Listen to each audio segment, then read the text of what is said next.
هنعمل وردة بالزعف.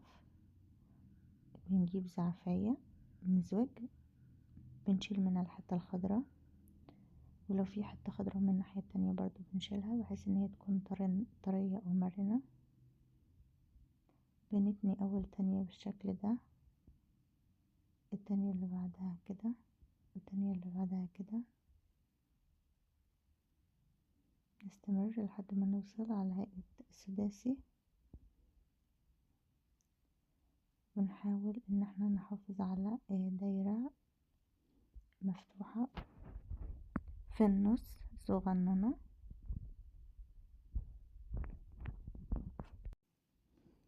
بالشكل ده. بستمر لحد ما اخلص الزعف.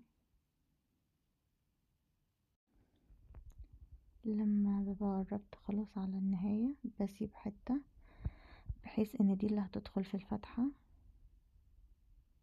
بدخل الحتتين الزيادة اللي معايا وبشد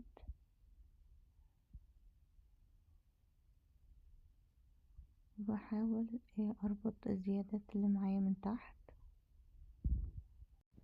بالشكل ده، واثبت مرة كمان.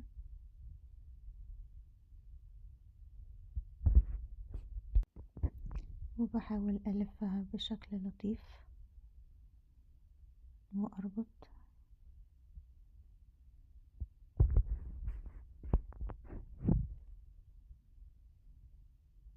وأحاول أشيل أي زيادات شكلها مش لطيف، وده بيبقى الشكل النهائي معايا للوردة.